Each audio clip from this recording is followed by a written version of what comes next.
When packing for vacation, you pack accordingly, taking the bikini to the beaches and the snow boots to the snowy Alps. In life, we often forget to do a cleansing haul of pieces that don't suit us for where we are. Life is a journey, and in the words of my next guest, our experiences are what we pack into our life suitcase. In an email following our recording, she writes, "Our conversation reminded her the importance of the journey." She says she's had lots of rough spots and detours, but all the adventures, the laughter of her kids, the people who believed in her, and even the ones who didn't, inspiring people, blush, like myself, thank you, career experiences, and the many encounters with grief and loss are all part of that same path.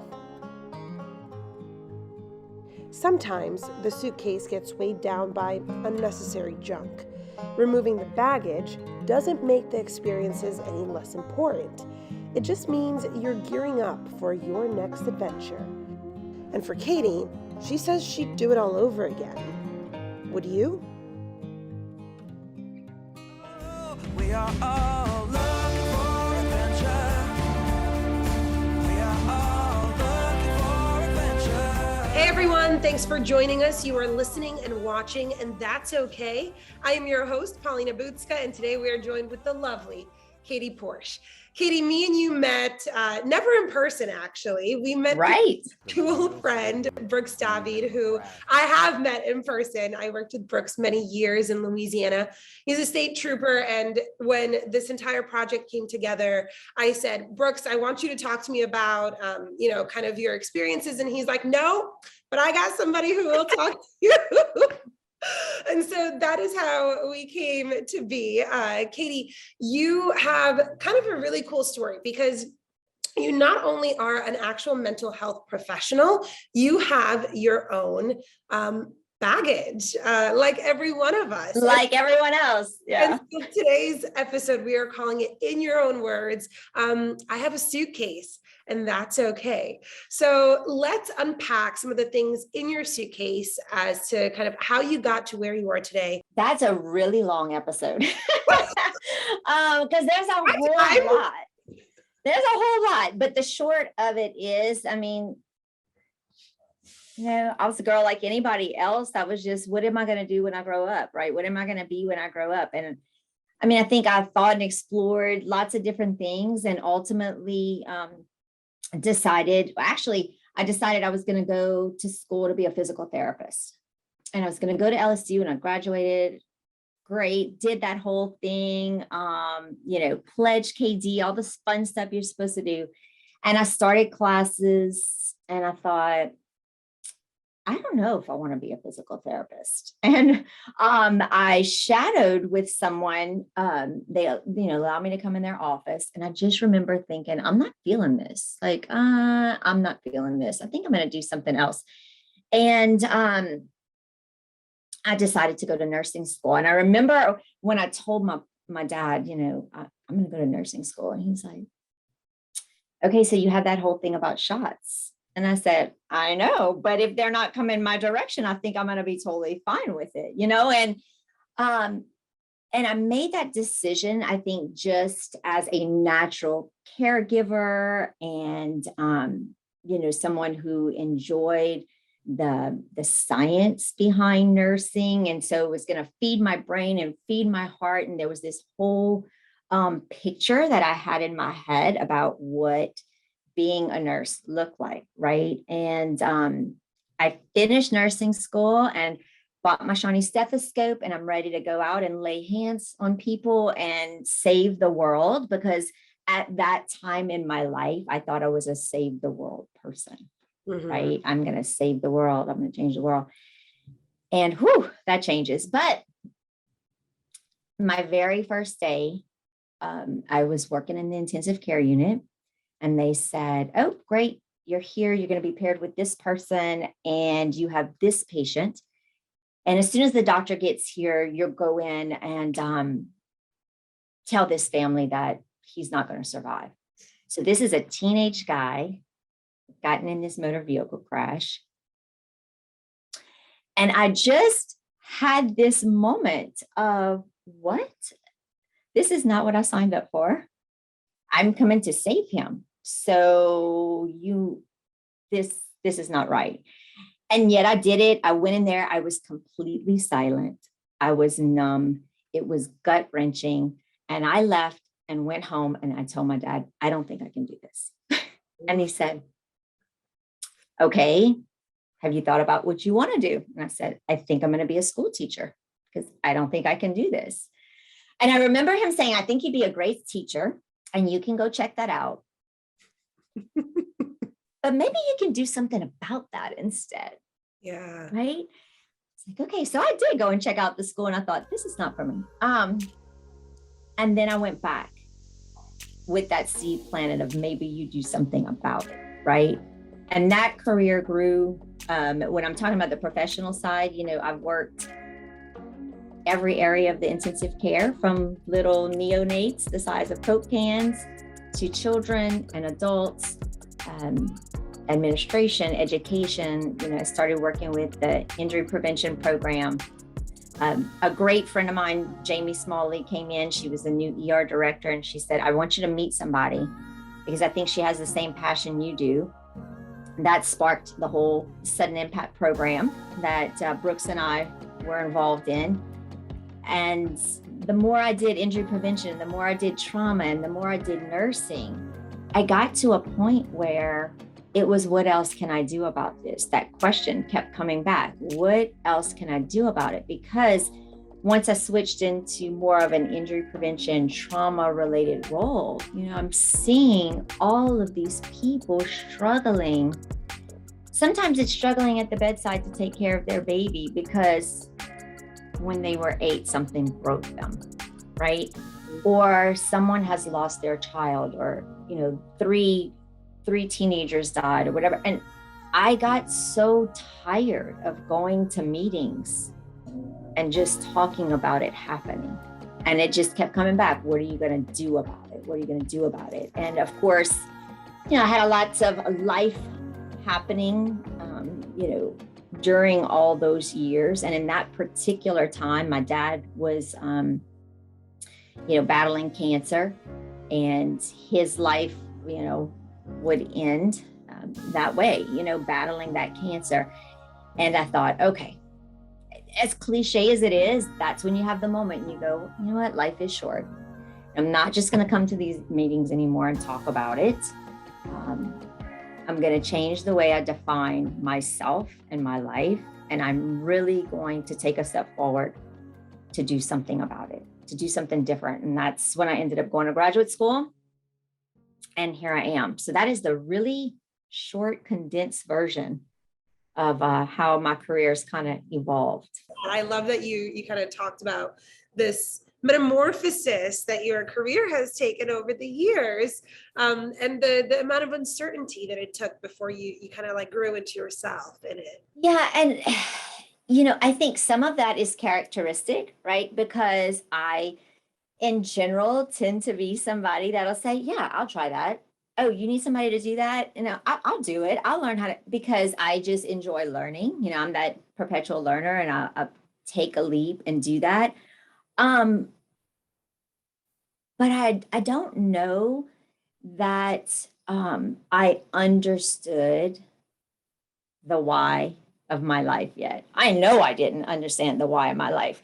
And you hear people say that when you find your why, and it just seems so vague, but I'm telling you, it is life changing. And when I recognized what it was, I think I was starting to recognize it, but I didn't really want to because it was very uncomfortable and scary for me. I think we've talked about that, as a child, just based on some of my life experiences, death was terrifying to me. And even that first experience as a nurse, I thought, this might not be for me because this is very uncomfortable. And again, at that time, my mind was focused on just saving the world, changing the world. And I mean, that's the beauty of being young, right? You still believe that you can, right? And I think with maturity, I've figured out that I have to start with changing myself and my little corner of the world. And that's how it will spread and make a difference. But you don't know. And it's okay to not know. Mm. It's okay to try things and say that wasn't right for me. That doesn't work for me, because you still have that experience in your suitcase, right? You still have it. And it helps to guide you to the next spot. Where am I going next? It's a guide. Mm-hmm. I don't ever look at anything I've tried in my career, even if I hated it, as a bad experience, because it was a guide in some way to where I was going. And then when I finally accepted that I didn't know what I really wanted, and I didn't know who I really was, because you start out thinking, and then when I sat in that for a little while and said, I don't know who I am, and I don't know what I really want. And I started thinking more about that and not running from the things that scared me, and said, oh, okay, this is coming back into my life over and over for a reason. Maybe I should be open to that. We discussed that, there's a difference between the stuff that we keep dragging into our life and the stuff that keeps returning to us. And then I finally said, okay, I'm going to be open to that. And I realized in doing those things, in doing the work, and walking the path with someone that is going through the most incredible loss of their life, and being able to feel comfortable just giving them space and sharing that moment with them, that was okay. This is your why. Yeah. This is your why. And all that crap that's in your suitcase that pushed you all the different directions that you didn't understand, it was all getting you here.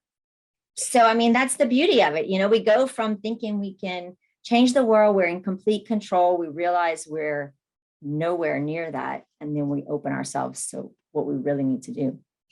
When I was going into my 20s, I was so I had a 5-year plan for everything. Like you, I was like, I'm going to change the world. I didn't know how, because at that point I was still working at my mom's hair salon and doing reception. So clearly that I didn't, but in my mind, I was making a difference. I was doing people's makeup, and I was changing the way that women felt about themselves. And so that was my sense of accomplishment, right? Up until that point. And I could have never known what, I guess, the world and the universe had in store for me. And so like you, I had, my own things that I went through, and then I had to find my why, find out who I was. And I love how you said that, and that was something that my brother recently reminded me of too. And he said, you can't change everyone until you change yourself. Like, you have to fix you before you can help other people. And so I love that you kind of mentioned that. Let's dive into that, because you again, you said so many great things. We talk about the fear of death that you had. Let's dive into that. And let's kind of dive a little bit deeper into what your suitcase has inside it that kind of you had to overcome while you were growing a career, because professionally you were growing, right, finding your why, but behind the scenes you had a lot of things going on. If I start from the earliest time, that whole fear of death, I was very close to my grandparents.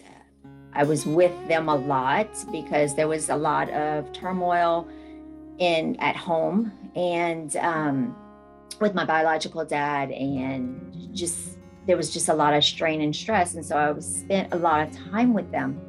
And he was killed offshore. My grandfather was killed offshore unexpectedly, and I was young. It was my first real experience with death, and to watch the adults around me that I perceived as so strong and protective completely crumble was the greatest fear I think I had ever felt up to that point as a child. So you think about I was scared of the thunder, I was scared of this, but I was a very I was very secure child, and I was confident and articulate, and um, that was so different. Just again, to see the people that you felt were your safe, that could handle everything, they were strong, just crumble. And then I had that experience of going to the funeral home, and no one told me what to expect. No one thought to tell me what to expect. They weren't doing anything wrong. It was just, we go to a funeral, but I had never been. And it was horrible. No one said, I'm going to see him there, but he can't wake up. No one said these adults are going to be emotionally devastated. And, so all of that fear has really carried on throughout my life when it comes to death. I mean, I still get uncomfortable if I go to the funeral home. But again, here I am throughout my career faced with these death encounters. I have patients that died, their family members that died. I had my own dear friend that died by suicide. And so I ended up walking hand in hand with the thing that I feared the most. And again, what do you do with that? What do you do with that? And later on in my career, I would watch families come in, and it was the same thing. It was like, here I am, watching these kids come in, and it was like, I remember feeling like that. No one told me what to expect. No one, what can I do about that? Maybe I can do something about that. And then when I decided to do hospice care, I remember calling my sister and I said, I'm gonna do some hospice nursing to get through graduate school. And she said, are you kidding me? That is your greatest fear. That is your greatest fear. I said, I'm just gonna do it. I just have to do what I have to do. And it was amazing. It was amazing to face my greatest fear, to be there for someone else. Yeah. And it changed how I felt about that. But, again, it brings you full circle, and it gives you an opportunity to do something with that feeling, to do something with it. Now, even through the rescue group, it's helping kids know what to expect. I think it's really a testament of being able to go from the thing you feared the most, to something that becomes one of your greatest strengths. I love what you said about that before we kind of dive into the other part of your life story, because many people on this podcast, we all have these incredible stories of, kind of how it's all woven in, and where these traumas and where these experiences take us is really beautiful. But I love that you said that you took this trauma and then you turned it into something that was your strength, right? You took it and you said, it's like taking the bull by the horns and saying, like, you are not going to defeat me. And I see, when you say that, I see so much of myself in kind of those words, because that's what I did with everything that I was facing, right? I said, I will not be defeated by the things and experiences that I've been through. And they are uncomfortable, but I will face them and I will talk about them. And that's what you did too, I think eventually I did that. Okay. Eventually I did that. Not initially. Okay. So what was that struggle? Talk about that. Yeah. And I am a big believer in being very honest about the journey that leads you to being able to face it. Because I didn't always. I ran from it. Mm-hmm. I hid from it. I avoided it.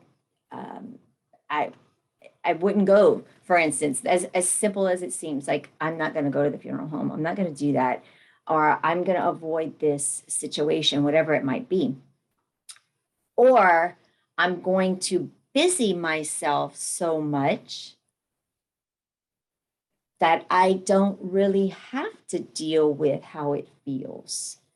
to face that, right? And so eventually I got to the point where I said, no, I'm not going to allow this to change me, define me, bring me down, hold me back. And I could say that about a lot of things in my life. I could say that about my death fears. I could say that about my first marriage, that relationship. I could say that about experiences at work, whatever it might be. But I struggled before I hit a point where I said, no, not again, not anymore. I'm going to do it differently.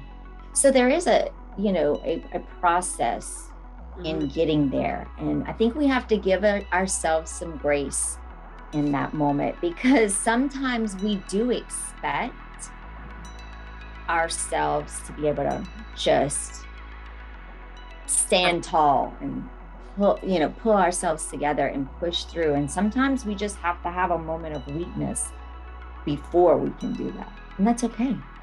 Katie, I don't know if this is true for you like it was for me, but I know that I think of myself as a very strong person. And whether it's strong emotionally, physically, or just,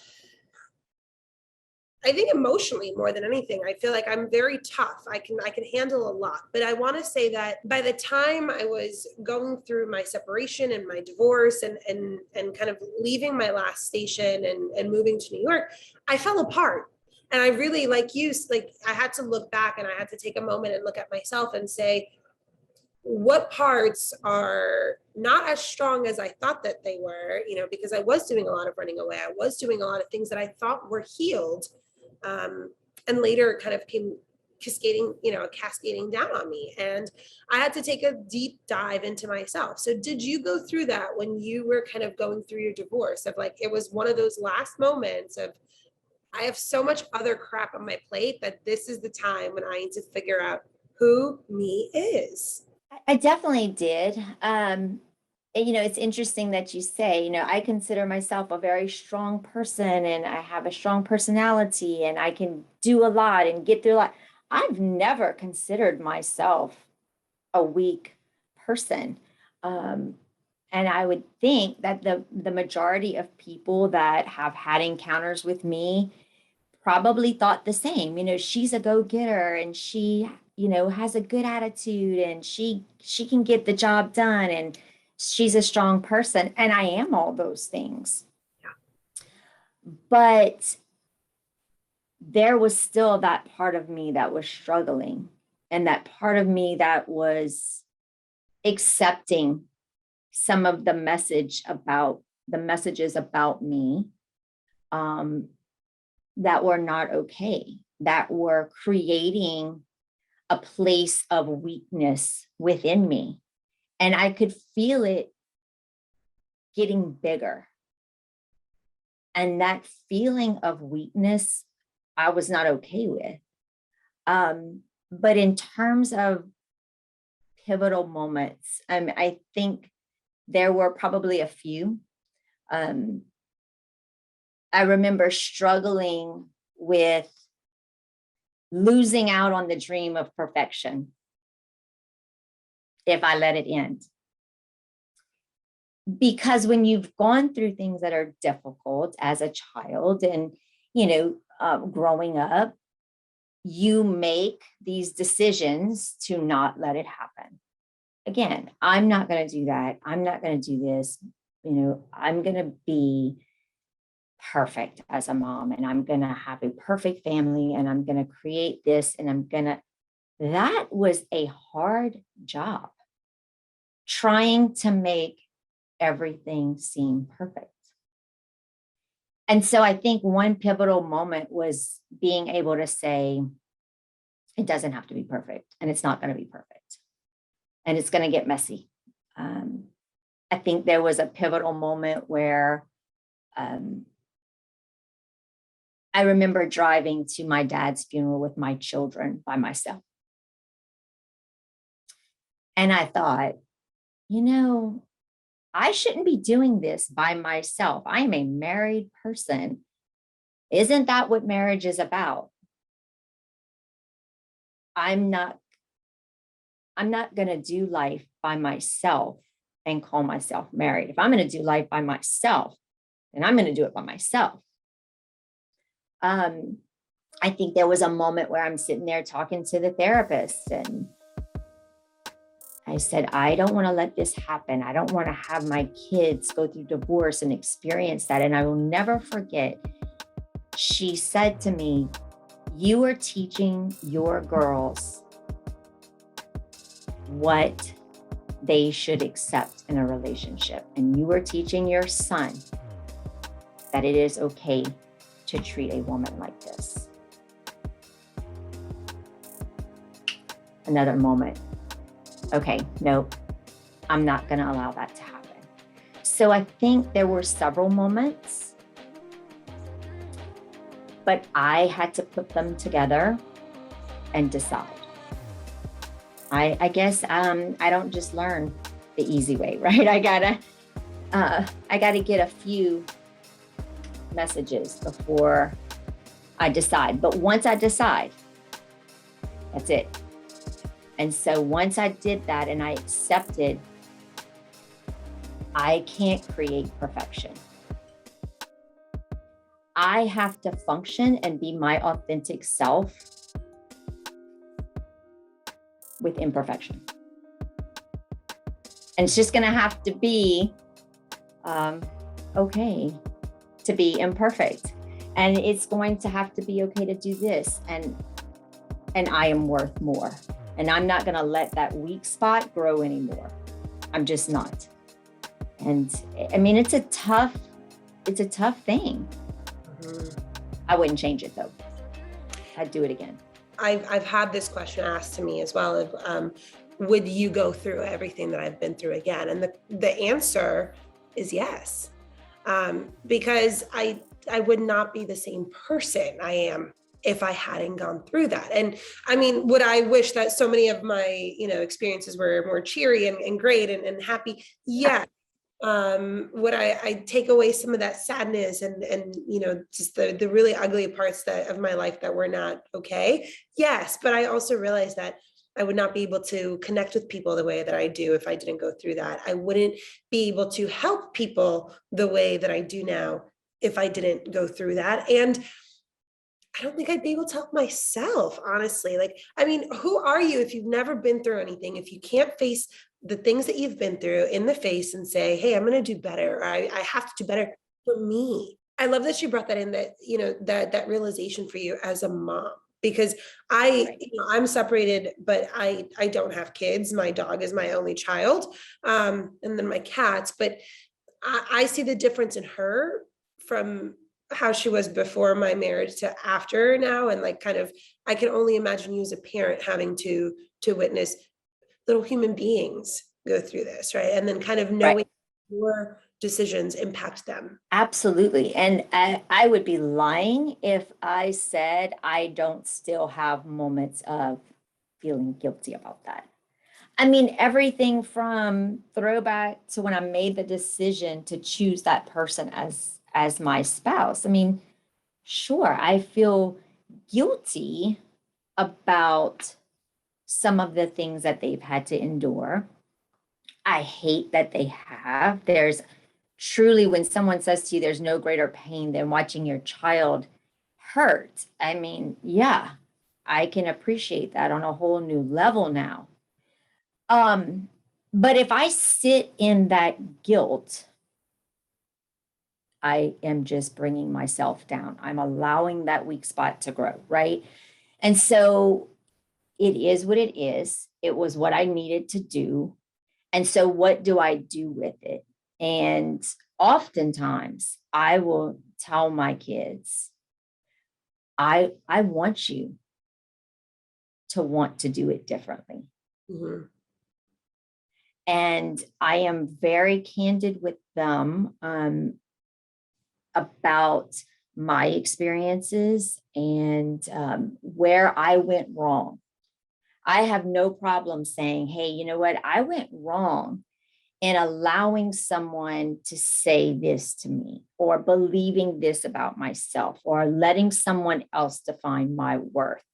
I went wrong there. And I hope that you learn from my mistakes. I want you to see that I made mistakes. See how that just completely went 360 from I want everything to be perfect to I want you to see the mistakes that I made because I help you do it differently and better in that way. We just have to face that. I mean, hey, I made a mistake. And so the only way for this to become a good thing, if you will, is to acknowledge it and let it help you to do it differently. I mean, it is what it is. It happened. It did happen. And I do know that just the process in general, for anybody making any kind of life change, right? Whether it's leaving a spouse, leaving a job, whatever it may be, or grief, it changes you, and the process is messy. And it's messy when you start actually accepting some of the things too, right? Like you said, you had to accept some of that blame, and like you couldn't stay there, right? Like you weren't going to stay in that, like, oh, I fell to be a victim of this and I allowed this, but unpacking that is messy, right? Until you get to that healed spot. I believe you have to go through all of the phases of it, right? You have to go through the part where you run from it. Then you have to go through the part where you face it. And it just sucks in that moment and it hurts and it feels bad. And then you go through that part where you decide, okay, I've decided I'm going to do this differently. I'm going to take it in this direction. And that process might start all over again several times. Okay, do what you need to do, but move through it. Move through it. Because if you stay stuck in any one phase, you won't move forward. So it's move through it, feel it, do it, and then reach to the next step. And that is powerful. And in what you said about, being able to connect with people because of a shared life experience, I do believe that has served me well. I hate that I went through it. Would I want to have experienced life on a little easier path? Yes, who wouldn't? But I would walk it again, because when someone comes to my office and they feel so broken and they feel like there's no way that there's really hope to feel better, and I can look at them and say, hey, I'm in the comfortable chair today, but I haven't always been. And I will walk this with you, and I will tell you it can be better. And I'll keep telling you, and I'll keep believing it until you believe it. And I couldn't have done that if I wouldn't have walked the path. Katie, let's talk about that moment of you kind of going through your junk and going through all this stuff that's in your suitcase that you had to work through. But you never let that get in the way of where you were going, even if it kind of maybe, right, pushed it aside, or you were the road was kind of murky and slippery and you didn't know what to do with it, but you stayed the course, and you are where you are today, where your career has kind of morphed into what it is right now. I'm a psychiatric nurse practitioner. And I say that because, of course, I respect the psychiatrists that I work with. You have to push through it. I mean, what's the alternative? I'm going to lay down and die? No, I'm not going to do that. So you have to. I mean, I don't think you really have a choice. But, one thing you said was, when did you start seeing yourself differently? And again, so interesting, because I always felt very confident, very positive, very determined. But there was something in me where I didn't believe I could do more. And so I created obstacles so that I couldn't move forward on it. And I'll give you an example of how I just had to change the way I thought and what I believed.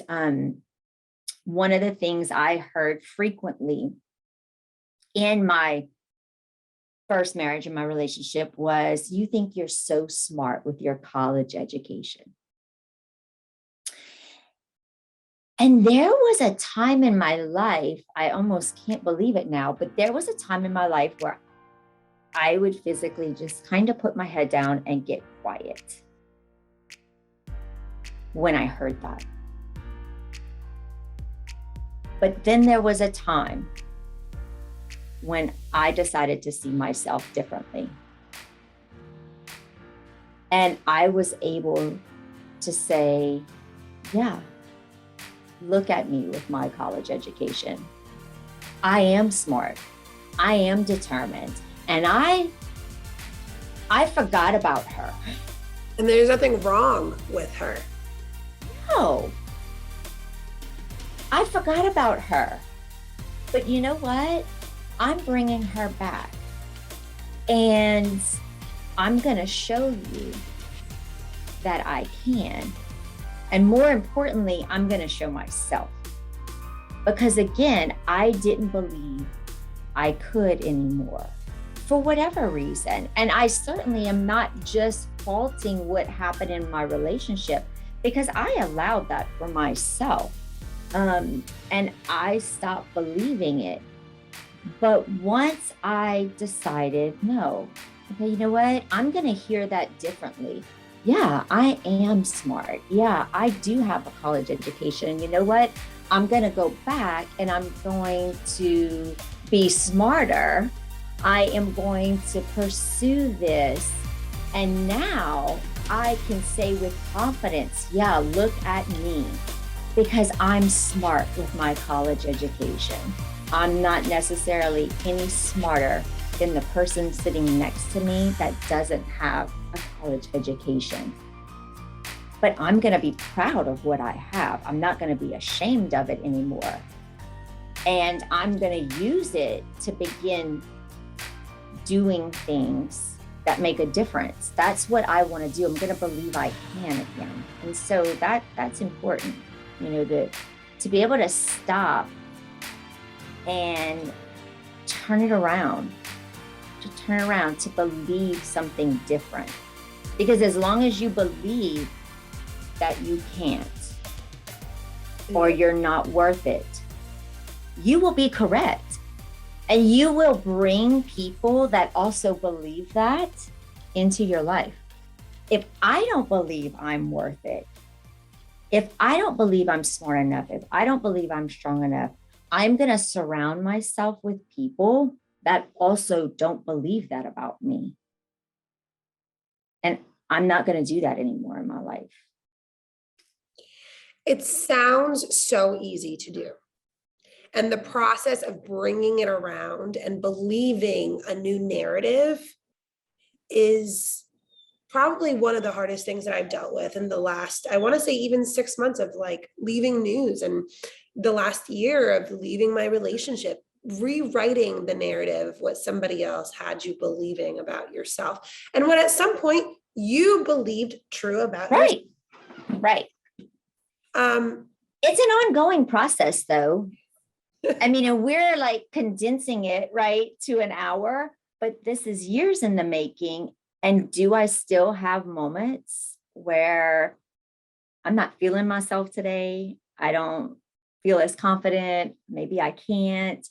Yes, I am just better now at turning it around. Let's talk about that turnaround, because I think for you, it really was going back to school, something that became an obstacle too, I'm sure, right? I mean, you talk about that was almost like a trigger for you, like a trauma response of like, oh, you know, like, oh, you and your college degree. And then you went back to school for more, for more studies, for more of an education. Talk about kind of. Right, because another example of moving through all of the phases of a process, right? I took it on with gusto, did my thing, was shamed for it, allowed myself to be weak in that moment and then said, no, this is actually what I'm called to do. And this is what I'm going to do. And I'm going to take it on. And I did. And I think, I know we talked about, these moments that change things for you. And it's a collection of moments for me, I know. But when my dad died and he was young, I said, life really is short. Life really is short. How cliche is that? You hear that all the time. Life is short, YOLO and all that stuff, but it is short. And so I recognize that for whatever time I am here, I have work to do. I have to live out my why. I have to allow myself to feel worthy and powerful and capable, and then pass that on, hopefully, to my children. And I can't just sit here at my desk creating obstacles for myself and get there. I can't continue going to meetings talking about children that are dying and just go back to my office. I have to, at some point, step up and just do it. And I was terrified. I had not been to school in a long time. Everything was online. I mean, there's a freaking catalog when I picked my college courses, right? And I mean, everything was online. I have kids. I'm financially responsible for them. Single mom, 3 kids. And most importantly, I wasn't willing to forfeit the most important role of being their mom. So again, you do what you got to do. The laptop came with me. I was in the stands with my laptop. I did what I had to do, stayed up late studying, worked on the weekends, whatever I had to do, because I was going to make it happen. And it wasn't easy. And I cried a lot. So I'm not going to sit here and glorify it. And I lost my shit sometimes. And I had to say to my kids, I am sorry. I was nowhere near the version of me that you deserve today. But I had a rough day, and that is not an excuse for it, but I'm going to own it, and I'm going to try and do it different tomorrow. That's all you can do. And somehow I made it. We all survived. Here we are. I think that your kids, however, will have such a different version of you in their minds. Just seeing that, and then knowing that you own that, right? You own those moments, because hell, they're not going to be perfect every time. And they're going to know that how to navigate through those situations when they get into them, right? When they have kids of their own one day, when they have spouses, and knowing that, hey, I showed up today and I may not have showed up the way I wanted to, but I showed up, and I'm going to apologize and take responsibility for the days that are not okay. I mean, none of us are going to do it perfectly. And I mean, there's one message my kids got loud and clear, and that is, nobody's perfect. Take it from her. Okay. Because I'm not. I'm not. And I say things and do things or whatever. We all do. But when I know better, I do better. And that's all I can do. If I sit back there and wallow in the mistake that I made, and I mean, granted, sometimes I do, right? We all go back to that. But when I know better, I do better. I try and do it differently. And I mean, whether it's with your kids or your coworkers or your spouse or your family, whoever it is, we all serve each other better if we recognize that we are flawed and we allow that. If I allow you to be flawed, doesn't that take a weight off of my shoulders? Oh, I can make a mistake. I can be flawed. Okay, life is easier. So I hope that they see me differently. I think we're always more critical of ourselves. I think that they do. I remember, I say that because as now an adult who used to watch her parents own a lot of their crap too. And they're going to get to a point where they do see their parents as humans, but as fallible humans.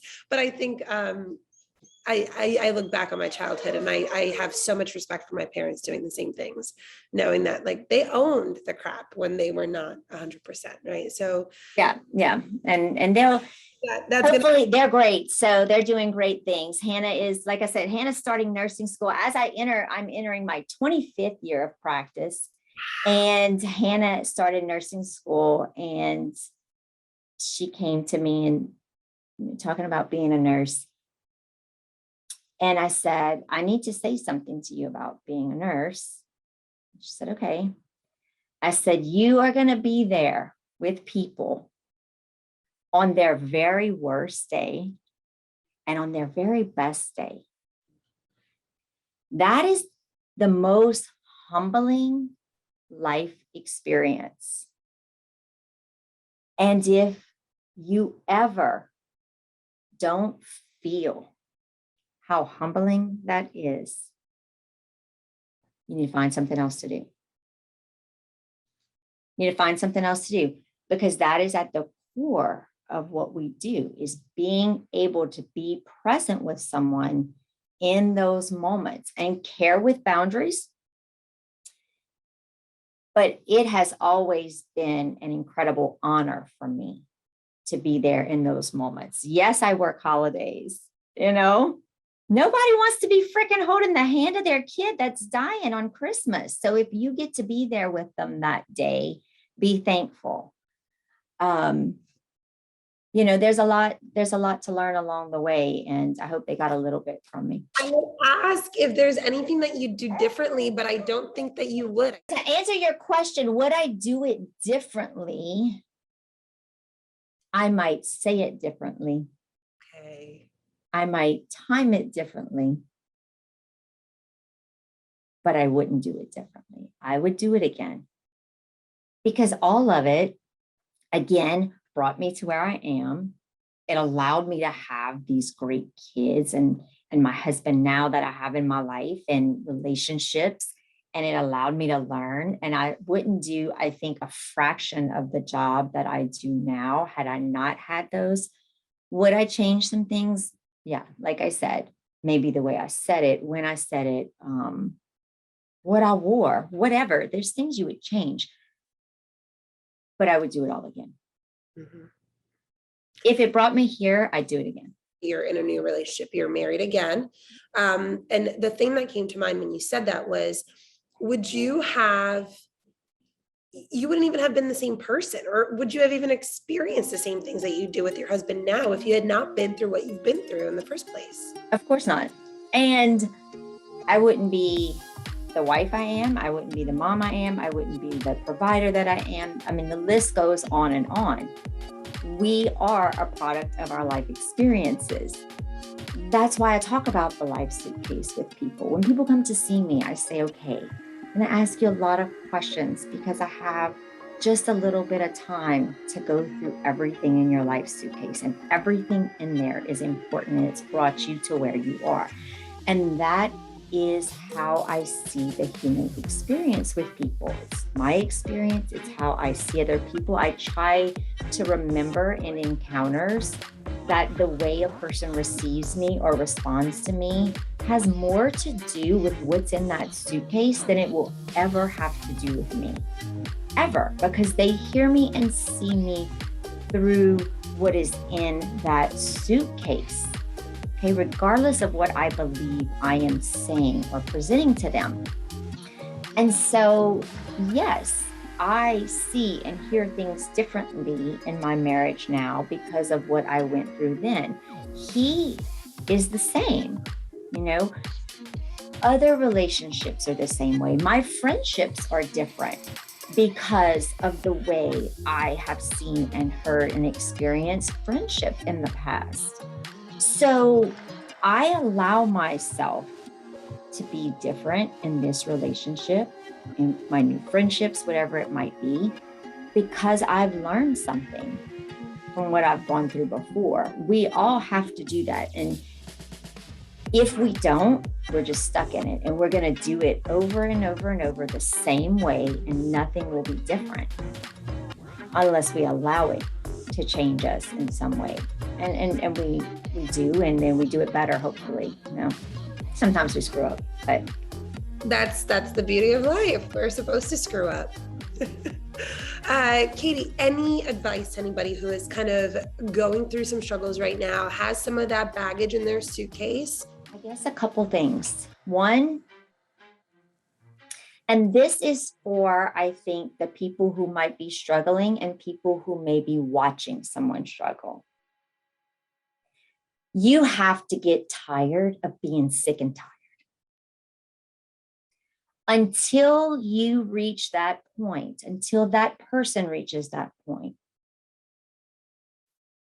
they may live a different version of the same story, but it's going to be the same story, beginning to end. And it will be that way until you get sick and tired of being sick and tired. I think the other thing is, once you've decided that you're done feeling that way, you have to find a safe place to put it. You have to really do some thinking and sorting out about who are the safe people in your life, who are the people that are going to cheer you on versus the people who are going to criticize you or talk about it. And I think lastly, never invest too much time, if any at all, in what somebody else thinks about it. Because I am great to some people and I am intolerable to some. On my best days, somebody else thinks it's my worst. Somebody likes what I wear. Somebody thinks I look old and frumpy in it. If you invest your time, effort, and energy in that, in what someone else thinks about you, you will never be able to invest enough time, effort, and energy into figuring out what the hell you think about yourself. So stay there. Get tired of it. Find a safe place to put it. Get the help you need. Recognize the people that need to be part of that circle, and stop investing your time, effort, and energy in what somebody else thinks about you. Those three things, I think, will take you to a greater place than you could ever imagine. It will allow you to see that there is hope, even when it feels really, really heavy. And it'll open you up to uncovering your why. What is really my why? And when you find that, everything will change. Everything will change. You said that so well, of just really shutting out the rest of the world and figuring out, what about you do you want? What is it that Katie Porche, that Paulina Butska wants out of their life? And ultimately, the decision really does come down to you. Katie, beautiful words. What a great conversation with you today. Katie Porche, everybody. Katie, thank you. Yeah, I'm going for the ride and find myself, I am alive, and I soar. Still I run towards the wind and let the challenge draw me in.